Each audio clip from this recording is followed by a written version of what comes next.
कुछ भी तुम्हें मांगने की जरूरत नहीं, किसी के आगे हाथ पसारने की जरूरत नहीं कि आशीर्वाद दे दीजिए, हमारी प्रार्थना मान लीजिए। यदि आप नाम जापक हैं तो दूसरों को सुख देने की सामर्थ्य रखने वाले हैं, आप भगवान के अंश हैं, आप कोई साधारण नहीं, आप अपने स्वरूप को पहचानिए, ये भटकना छोड़िए। आप परम स्वतंत्र भगवान के अंश हैं, आप परम स्वतंत्र हैं। ये माया आपको जो बांधे हुई है, इसी से मुक्त होने के लिए, इसी भ्रम को मिटाने के लिए हमें मानव देह मिला है। ए मारे घूम रहे, हमें सुख मिल जाएगा, कोई दे देगा आशीर्वाद। अरे आशीर्वाद भगवान ने दे दिया तुम्हें, तुम भगवान के अंश हो, तुम्हें मानव दे दिया, तुम्हें बुद्धि दे दी, विवेक दे दिया, इससे तुम सुखी नहीं हो पा रहे तो किसी के आशीर्वाद से क्या सुखी हो जाओगे। आशीर्वाद भी वही लागू होता है जो सत्कर्मी होता है, जो पाप नाशक अनुष्ठान किए हुए उसी के ऊपर आशीर्वाद जाता है। आप सोचे आप करें पाप, विषय विलासिता, और आपको कोई परमहंस आशीर्वाद दे दे, आपकी सामर्थ्य नहीं कि ऐसे आशीर्वाद देने वाले महापुरुष तक पहुंच पाए। जो पे दुष्ट हृदय सोई हुई, मोरे सन्मुख आव की सोई, वो जा ही नहीं सकता। अगर चले गए तो आशीर्वाद मांगने की जरूरत नहीं है, वो बात मिल जाएगी जो तुम्हें दूसरों को आशीर्वाद देने की सामर्थ्य प्रदान कर देगी। अपने लोग भगवान को भी आशीर्वाद देते हैं, अपने लोग महारानी जी को आशीर्वाद देते हैं, उन्हीं के नाम बल से, उन्हीं के चरण आश्रय बल से। लाडली जो थारो अविचल रहो जो सुहाग, आपका सुहाग अविचल रहे, आप दोनों ऐसे सुखी रहे। जब हम अपने आराध्य देव श्यामा से हमको आशीर्वाद दे सकते हैं, फिर और कौन बचा। तो किसके बल से? उनके नाम बल से, उनकी आराधना के बल से। क्या आप नाम जप नहीं कर सकते? क्या आप आराधना करके ऐसे समर्थ नहीं बन सकते? समर्थ वही है जिसका हाथ फैलाना मिट जाए, किसी से भी नहीं। आपके पास नाम है, आपके पास मंत्र है, उपासना है, आप समर्थ हैं, पर आप अपनी वस्तु को पहचान ही नहीं रहे। नाम जप में रुचि नहीं, सतमार्ग सत्क्रियाएं ये रुचि नहीं, तो कहीं भी भाग के चले जाओ, दुख ही मिलेगा, अशांति मिलेगी, चिंता मिलेगी, आशीर्वाद नहीं मिलेगा। वो देगा भी तो लगेगा नहीं, क्योंकि हृदय में हमारे अंदर पात्रता नहीं आ रही। पात्रता नाम जब से आती। मान लो प्रार्थना, कुछ समझ में आवे या ना आवे, राधा राधा राधा। श्रीपाद कह रहे हैं न राधा प्रियो नापि वृंदावनम और नैव वृंदान तत्प्रेम भाजाम। प्रेम भाजाम, जो प्रेम पात्र बन चुके हैं, जिनके हृदय में वृंदावन प्रकाशित हो चुका है, प्रिया प्रीतम खेल रहे हैं, ऐसे महापुरुषों का संग नहीं, वृंदावन का आश्रय वास नहीं, और प्रिया प्रीतम की उपासना नहीं, तो तुम्हारा जीवन धिक्कार। किस काम का जीवन? ये बच्चे पैदा करना, सोना खाना पीना रहना जीना, ये तो सुअर कुत्ता भी कर रहे हैं। देव दुर्लभ मनुष्य देह कही गई, बड़े भाग मानुष तन पावा, सुर दुर्लभ सद ग्रंथन गावा, दुर्लभो मानुषो देहो। बड़ी महिमा किस बात की? भगवत प्राप्ति की, जीवन मुक्त होने के लिए, भजन रूपी धन कमाने के लिए। यदि भजन नहीं, ज्ञान नहीं, भक्ति नहीं, वैराग्य नहीं, तो फिर पशु से बढ़कर के तुम नहीं हुए, पशु से नीचे ही हुए। क्योंकि पशु तो अपने कर्मों का भोग भोग कर ऊपर उठ रहे हैं, तुम सबसे ऊपर आकर अब ऐसे कर्म कर रहे हो कि नीची योनियों को जाओगे। श्रीपाद कह रहे हैं कोई भी आराधना किए बिना प्रभु की सुखी नहीं हो सकता, चाहे वो ब्रह्मा के पद में ही क्यों ना हो। सच्ची मानना, अगर सुख का अनुभव होगा तो भगवत आराधना से। ये बैठ जाए दिमाग में, भोगों में सुख नहीं है। अनंत ब्रह्मांडों में जितने भोग हैं सब माया के द्वारा रचित हैं। अगर वो सुखद भोग लग सकता है तो प्रभु को अर्पित करने के बाद, प्रभु से जुड़ने के बाद, प्रभु की दृष्टि पड़ने के बाद, जैसे ऐसे हम पाते हैं तो अन्न है, लेकिन जब प्रभु को अर्पित करते हैं तो वो प्रसाद हो जाता है, और प्रसाद पाप का नाश करके हृदय में प्रसन्नता प्रकट करता है। प्रसन्नता ही भगवत आनंद की तरफ आगे बढ़ाती है। समझ में नहीं आ रहा, हम बार बार भटक रहे हैं इन्हीं भोग, इन्हीं सुविधाओं को सुख मान। अगर नाम जप नहीं चल रहा तो समेट लो जितनी सुख सुविधाएं, अंतिम समय हमारी बात याद करना, कुछ तुम्हारे हाथ नहीं लगेगा। अब भी देख लो, कोई 20 का है, कोई 50 का, कोई 40 का, 30 का, इतना समय व्यतीत हो गया। क्या है तुम्हारे पास जो यहां से ले चलोगे? और कौन सी अनुभूति है जिसमें तुम तृप्ति का अनुभव कर रहे हो कि मुझे ये मिला, मैं तृप्त हो गया? कुछ नहीं, जीरो पे जीरो हो। वही वासना, वही मांग, वही चिंता, वही शोक, वही भय, वही कामना। देखो ना, अंदर देखो। संतोष, शांति, निर्भयता, निश्चिंतता, निशोकता, परमानंद एक भी है नहीं, वो बिना भगवत आराधना के नहीं। श्रीपाद कह रहे हैं, हिरण मम राधा नागर चरण मरणे पिनैव विस्मरतु तनुरपि न विपत् कोटिषु जीवन वृंदावनम क्षणम त्यजतु। ये बहुत सुंदर बात मांग रहे हैं। जब मेरे मरने का समय आवे तो हे राधा नागर अर्थात प्रिया प्रीतम, जीवन आपको समर्पित है, तो अंतिम श्वास में आप चूक मत करना। यदि जीते जी मैं आपके योग्य नहीं हुआ, आपने दर्शन नहीं दिए, आप नहीं मिले, चलेगा। क्यों? क्योंकि नाम आपका है ना, नाम के सहारे जी लेंगे हम आपकी लीला गुण गायन करके जी लेंगे, आपके प्रेमी जनों के संग से, आपके चरणारविंद के अनुराग रंग में हम जी लेंगे। पर अंतिम समय आप, बहुत सुंदर बात भक्तों ने मांगा भी है, कह रहे हैं कि अंतिम समय आप मेरे हृदय में स्फुरित हो जाए। जब मैं शरीर छोड़ रहा हूं उस समय केवल प्रिया प्रीतम। निश्चित निश्चित ये हमारा विश्वास, हमारा हृदय इस बात को पक्का करता है कि जैसे भी बने हम लगे रहे हैं जीवन भर प्रभु के चरणों में, तो अंतिम में प्रभु फिर अपनी कृपा विशेष करते हैं। उस उपासक के हृदय में प्रभु स्फुरित हो जाते हैं, स्मरण रूप में या रूप रूप में स्फुरित हो जाते हैं। यदि जीवन में किसी महात्मा का संग रहा है, श्री प्रिया प्रीतम की किंचन मात्र आराधना बनी है, धाम आदि भगवत पुरियों का, धामों का तीर्थाटन, अवगाहन, थोड़ा भी वास हुआ है, वो अंदर से आश्रय प्रभु का रहा है, तो अंतिम समय उसके भगवान पधारते हैं। निश्चित ये हमारा विश्वास कहता है, क्योंकि अंतिम गति ही परमपद या अगला जन्म या दुर्गति, अंतिम क्षण जो होता है वो महामहिम माना जाता है। कहते आपके विश्वास से क्या प्रमाण क्या है?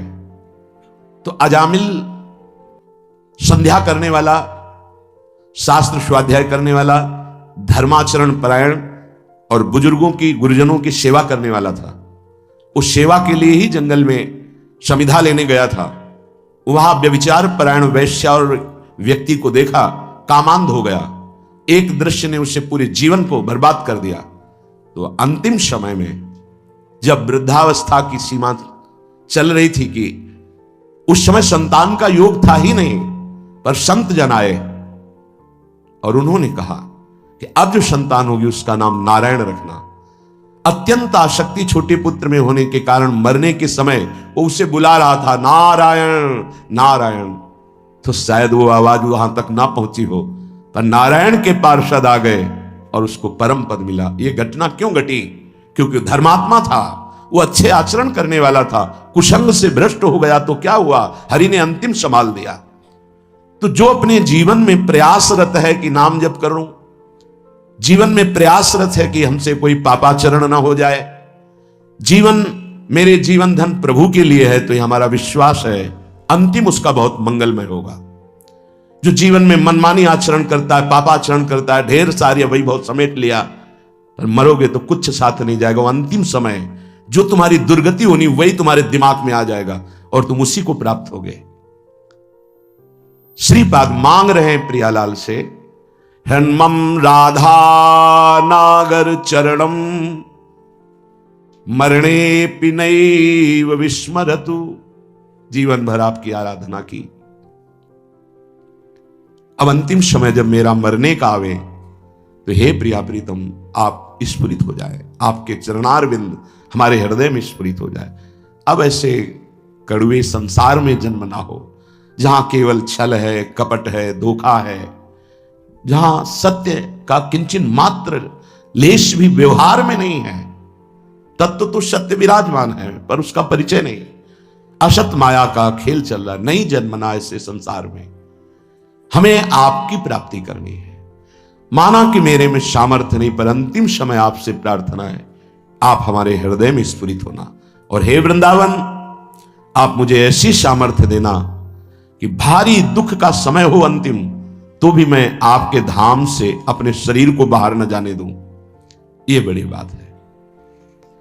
एक क्षण के लिए भी मैं कभी अंतिम चेष्टा में, जब मेरा शरीर भारी पीड़ा में हो, यहां से जब जाना होता है, जिनका आखिरी जन्म होता है, तो बहुत कुछ हमारी गंदगी जमा है जन्म जन्मांतरों की, वो बहुत शीघ्र भुगवाई जाती थोड़ा थोड़ा करके। तो देखा जाता है कि बड़े महापुरुष भी अंतिम समय बहुत ही विकराल परिस्थिति आ जाती है।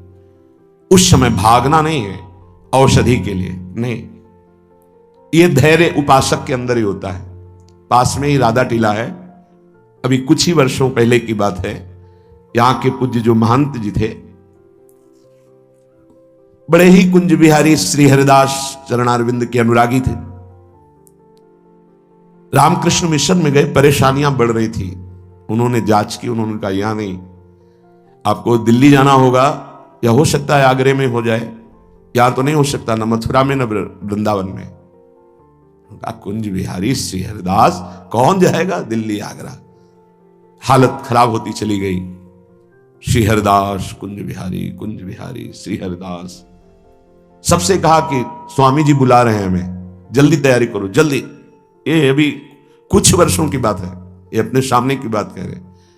जल्दी भोग बनाओ, नहीं तो भोग नहीं लगा पाओगे, समय है अभी, राजभोग जल्दी लगाओ। राजभोग लगाया, प्रसाद लाओ, प्रसाद, बैठो सब सामने। कुंज बिहारी श्री हरिदास, श्यामा प्यारी कुंज बिहारी श्री हरिदास दुलारी।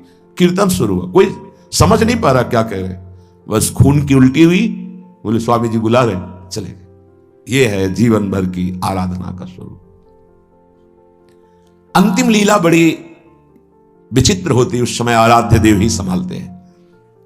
पूज्य शिवड़िया बाबा बैठे हुए हैं, इधर प्रभुदत्त ब्रह्मचारी जी की कथा नीचे बैठ करके एक संत सुना रहे हैं, हजारों की संख्या में सभा भरी। बाबा ने कहा आज यहां स्मशान होगा। अचानक कौन समझ पावे महापुरुषों की, आज यहां स्मशान होगा। आज हम पहले 2 श्लोकों की व्याख्या करते हैं।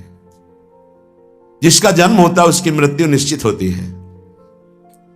आत्मस्वरूप जन्मा है, उसकी कभी मृत्यु नहीं होती।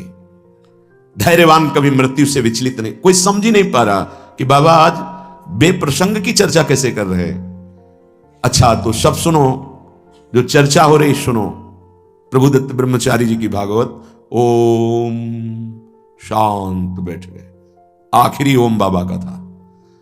इतने में वहीं आश्रम में रहने वाला एक कुछ विक्षिप्त टाइप का, क्या भगवान दास कुछ ऐसे ही नाम था, वो आया, कहने लगा लाओ हम चवर डुलाएंगे।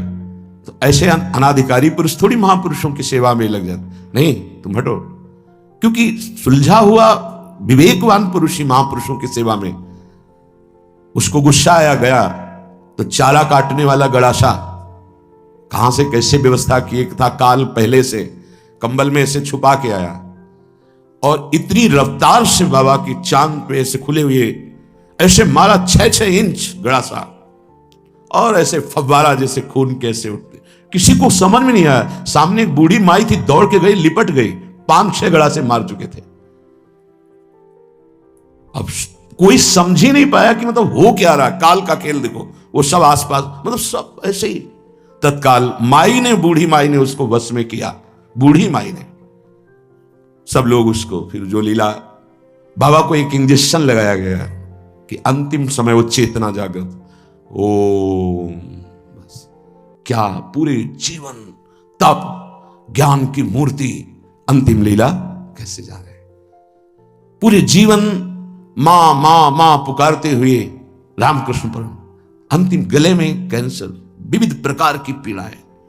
ऐसी महाभाव दशा में पूज्य भाई जी अंतिम समय में, जिनका आखिरी जन्म होता है, बड़ा तो उसीलिए ये ब्रह्मबोध संपन्न महापुरुष हैं, जीवन मुक्त महापुरुष हैं, प्रेमी महापुरुष हैं।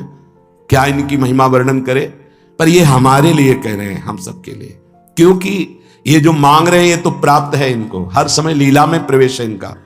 इनको श्यामा श्याम की आखिरी दर्शन की आकांक्षा नहीं, क्योंकि इनकी आखिरी जीते जी हो गई। शरीर राग मुक्त भाव दे से अपने प्रिया प्रीतम के पास कोई आवश्यकता इस बात की मांगने की नहीं है। ये अपने लोगों के लिए कह रहे हैं कि हमें ये प्रार्थना करनी कि मुझे पता नहीं है कब मेरा अंतिम समय हो। हे प्रियालाल, ये हम बहुत बड़े महापुरुष की बात कह रहे हैं जो बहुत साधन परायण थे काशी में। मुझे बहुत आश्चर्य हुआ, ऐसे सब संत महात्मा घेरे हुए हैं, मध्य में वो लेटे हुए हैं। तो उनसे पूछा, स्वामी जी इस समय आपकी गति कहां है? ये चंद्रलोक नहीं, ये तो चंद्रमंडल के अंतर्गत जो चंद्रलोक है, जहां इस सूर्य लोक से भी ऊपर है। सूर्य को क्रॉस कर सके केवल दैवी शक्ति संपन्न जो त्रिगुणातीत हैं, उन महापुरुषों की, जो शुद्ध सात्विक शरीर वाले हैं, वो जो देवलोक का अतिक्रमण करके भी आगे बढ़ते हैं। सबसे ऊपर चंद्रलोक है, सूर्य लोक भी नीचे है शास्त्रीय पद्धति के अनुसार। उन्होंने कहा चंद्रलोक तक मैं समस्त मंडलों का भेदन करके पहुंच गया हूं, पर ब्रह्म या मोक्ष प्राप्ति तो होश उड़ गए कि ऐसे महापुरुष जो मोक्ष धर्म का ही वर्णन करते रहे वो ऐसा बोल रहे हैं। एक तरह से जैसे कहते हैं ना कि पैरों से धरती खिसक जाना, कि अपने लोग क्या हैं, अंतिम कैसी बात कर रहे हैं। तो उनका स्वामी जी तो क्या परम पद, तो उनका ये तो विश्वनाथ जी की कृपा के अधीन है। बस हृदय एकदम साधन पक्ष से हटकर कृपा पक्ष की मांग करने लगा कि अंतिम समय कह रहे कि आखिरी कैवल्य परम पद ये तो विश्वनाथ जी की कृपा से। समझ लो साधन कितना पहुंचा सकता है। वो महापुरुष कह रहे हैं कि अभी ब्रह्मलोक भी नहीं, जैसे स्वर्गलोक, महालोक, जनलोक, तपलोक, फिर ब्रह्मलोक, तो स्वर्गलोक के ऊपर ही है, क्योंकि स्वर्ग के अधिष्ठात्र ये सब लोकपाल देवता हैं। वरुण जी, सूर्य जी, अग्नि जी, वायु जी, चंद्र जी, ये सब लोकपाल हैं। इनके एक अपने अपने लोक हैं। उन लोकों में इनके आराधक उपासक वहां पहुंचते हैं।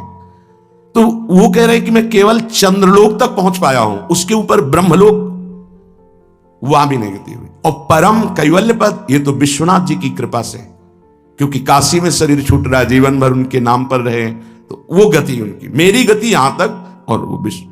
तब ये समझ में आया कि आखिरी बात तो कृपा ही है। कि तभी लिखा है ध्यान मूलम गुरु मूर्ति, पूजा मूलम गुरु पदम, मंत्र मूलम गुरु वाक्यम, मोक्ष मूलम गुरु कृपा। महादेव गुरुदेव हैं, श्री जी गुरुदेव हैं, इन्हीं की कृपा से ही मोक्ष मूलम। तभी आजीवन आराधना करते रहते हैं, यही मांग रहे हैं। तनुरपि न विपत कोटिषु जीवन वृंदावनम क्षणम त्यजतु। बाबा को श्री जी लाई थी वृंदावन, उड़िया बाबा को। कई दिन से भूखे थे, एकांत में ब्रह्म चिंतन में बैठे हुए थे, शरीर भूखा था। पहुंच गए लाडली लाल बच्चे के रूप में संध्या काल के बाद। और बाबा मैया ने कहा है कि कोई संत भूखे बैठे हैं, रोटी पाएगा। रात होने वाली इस समय तो रोटी, दूध ले आवे? हाँ ले आओ, साथ में एक रोटी भी, एक ले आओ ले आओ। इतना मृदुल स्वभाव, इतना प्यार, इतने छोटे स्वरूप बच्चे। बाबा आश्चर्यचकित हो रहे थे कि संध्या हो रही, इस समय बच्चे बड़ा ऐसे, पहले कांसे का लोटा चलता, उसमें पका हुआ दूध, एक रोटी पाई, एक और दूध पिया, एक परमानंद की अनुभूति, विशेष उनके हृदय में अद्भुत आनंद। फिर एकदम चिंतन किया कि यहां कौन सा गांव नजदीक है। तो विरक्त महापुरुष उठे, काफी दूर खोजते, एक व्यक्ति मिला, बोले हाँ गांव नजदीक कोई है? बोले 10 किलोमीटर आसपास कोई गांव नहीं। अच्छा ठीक है। बैठे एकांत में आकर जो चिंतन किया तो देखा प्रिया प्रीतम। बोले ठीक है, अब आपका बुलावा आ रहा है तो हम आ रहे हैं आजीवन वृंदावन के लिए। देखो अंतिम यही लीलापूर्ण, बड़े करुणा में खींच लेते हैं, आओ खींच लेते हैं। तुम्हारा पवित्र हृदय हो गया है, बहुत तप किया है, आओ मैं तुम्हें परम पद प्रदान करती हूं। बड़े कृपालु श्री प्रियालाल। एक चीज ध्यान रखनी है, तनुरपि न विपत कोटिषु, करोड़ों प्रकार के संकट आ जाएं तो भी छोड़ना नहीं, ये अंतिम बन जाएगा। जिनको अखंड वृंदावन वास मिल गया है सावधान होकर सुने, और जिनको नहीं मिला है तो आश्रय ले लें। कई बार चर्चा की, रजरानी चरणामृत साथ है, वृंदावन का आश्रय है, और वाणी जी साथ है, तो जहां शरीर छूटेगा, जैसे भारतीय सैनिक राजकीय विभाग का कहीं भी शरीर छोड़े, भारत के आज्ञा के अनुसार, सरकार की आज्ञा के अनुसार गया हो, तो तिरंगे पे ही स्वागत होते हुए उसको भारत ही लाया जाएगा। ऐसे ही हम वृंदावन प्रिया प्रीतम के उपासी, कहीं भी शरीर छूटे, आप सम्मान पूर्वक श्रीधाम वृंदावन लाडली जी के महल में ही आएंगे, विश्वास कर लीजिए।